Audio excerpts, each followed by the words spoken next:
Hey everyone, I'm here with our special guest, Kelly Shovelin, a leading estate planning and elder law attorney based out of Wilmington, North Carolina. And today we're talking about why a will isn't enough to protect your family from being dragged into probate court, to discuss your personal finances upon your passing and what you can do to avoid this happening. Good to have you on, Kelly.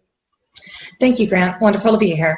Now, before we go any further, if you've got a question regards wills, trust, estate, anything like that, or probate, and you need some urgent advice, just go to Protect My Money in WLM.com. That's Protect My Money in WLM.com, and you'll get a free assessment, immediate next steps, and above all, peace of mind. So to kick off, Kelly, let's just talk about this misconception that a will really is enough when, even if you might not have loads and loads of money, why it's really not enough when you've passed. Sure. The common misconception is, I need a will because that's going to take care of my loved ones when I pass. People don't think about the fact that what if you don't pass away immediately? People are living longer due to medical advancements, and many people may suffer from mental or physical disabilities later on in life that basically they need someone to step in to help them handle their finances. And unfortunately, a will does nothing about that. Okay, so just to sum up, a will is not going to help you if you don't die but are incapacitated. It's not going to help your family access money or anything like that, and you could even suffer from being dragged into court to get access.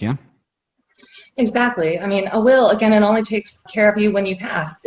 If you're incapacitated, there's numerous other legal documents that you need to have in place to help your financial and legal management while you're still living. And if you don't have those additional safeguards in place, then your resort is the courts, and it's costly, time-consuming, and public, and people don't want that.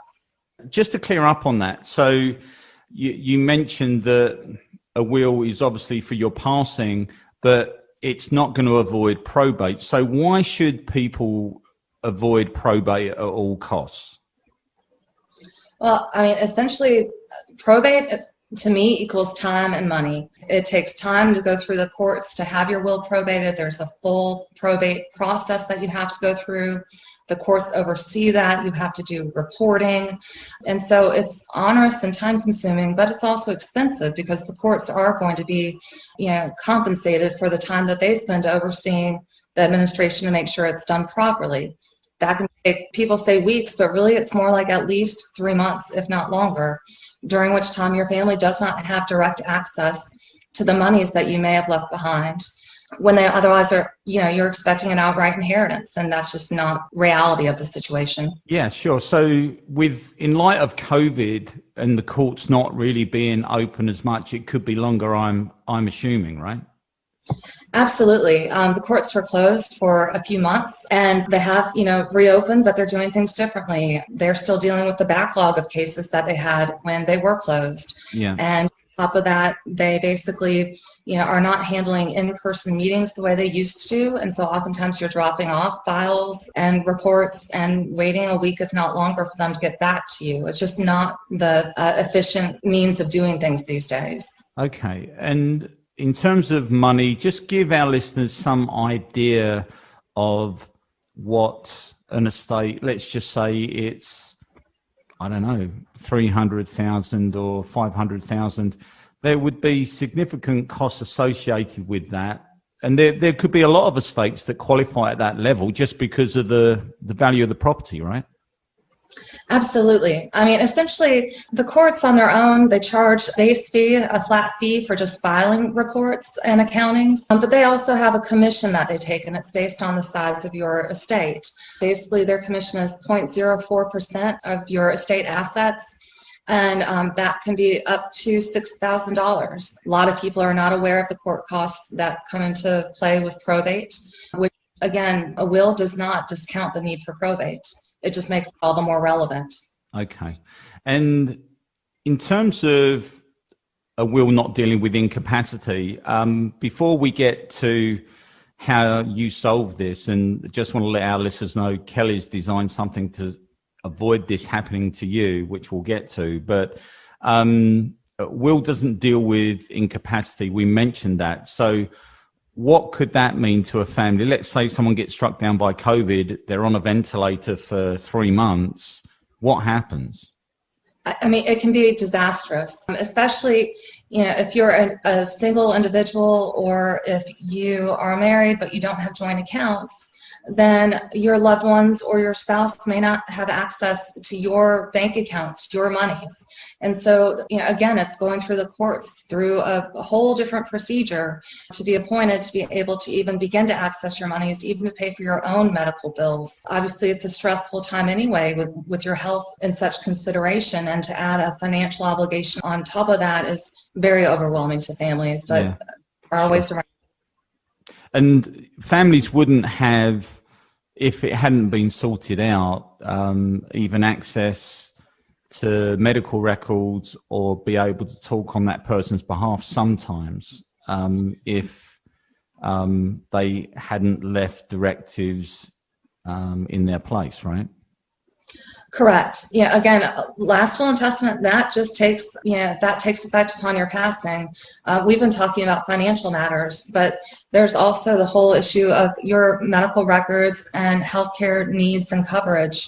You don't have the proper planning in place, then, and you're not able to speak directly with doctors, then the question becomes, who is responsible for making medical decisions on your behalf? And that can be very confusing at a time that's already difficult on your loved ones as is. Okay. All right. So just to cut to the chase, I mean, you were talking before the show to me about this thing you've designed called a living lockbox. So just explain to our listeners what's possible with that, and why you did it, really. Sure. What I found with many of my clients is that they want to make sure that their loved ones are taken care of regardless, whether they become incapacitated or certainly upon their passing. They want to make sure that their loved ones are taken care of in all regards, not just financial, but that there's an ease to the process, because it's going to be a difficult time for them. And so oftentimes, instead of utilizing a will, my clients prefer to use a living lockbox. It's essentially a way that you can bypass probate altogether and allow your inheritance to more seamlessly transfer to your heirs without that oversight from the courts. Okay. Yeah. Yeah, it goes beyond that, but that's the start. All right. So basically there's continuity after someone's incapacitated, or worse, they pass. So people have got access to bank accounts, they've got access to life insurance policies, all of that kind of thing, right? Absolutely. And that's the intent of it is, my clients, you want to maintain autonomy and management of your affairs as long as you're able to. But heaven forbid you have that stroke or, suffer from dementia. You want to make sure that there's continuity of management of your financial affairs and your medical affairs, to your loved ones and your trusted family members. And this can include like business assets, or for small business owners and stuff like that? Absolutely. And it's almost all the more imperative then, because oftentimes with my small business owners, they are the key people in their position, and they may or may not have a successor in mind, but you need to have those plans in place and well documented, not only to ensure the viability of your business, but also the financial security of you and your family should you not be able to directly manage your business operations at a certain point moving forward. All right. So really, to sum up, this can be used as a tool to accomplish a wide range of goals, and I think more importantly, stop you getting dragged into a court situation where people have got to spend a lot of money, and that money's sort of out of pocket, right? You've got to spend that money out of your own pocket before you can access the money that's rightfully yours anyway. Exactly. And that's what I think is the greatest takeaway for my clients, is that, by investing in a living lockbox, essentially they're guaranteeing their own security, financial and otherwise, as well as the security of their loved ones without having third-party oversight or interference through having to deal with the courts. It's just peace of mind for everyone involved. Absolutely. Great advice. And if you've got more questions after today's episode, if you want to talk to Kelly, if you go to protectmymoneyinwlm.com, that's protectmymoneyinwlm.com, you'll get a free assessment, as I said at the top of the show, but also a plan of action and some immediate next steps that I think will make you feel a whole lot better. Kelly, thank you very much. Thank you, Grant. It's been a pleasure. All right. We'll speak again soon. Yes, sir. All right. Thank you. Thanks for joining us on this episode of the Protect Your Family and Money Show. If you'd like to contact our featured guest, just go to www.protectmymoneyinwlm.com and you'll be able to get a free assessment, some immediate next steps, and above all, peace of mind. Oh, and if you know someone that needs help, then just tell them to get in touch. The Protect Your Family and Money Show, helping hardworking Americans keep their family and money safe. The views expressed by the participants are their own and are not endorsed by the show. Nothing said in this podcast is legal advice for you.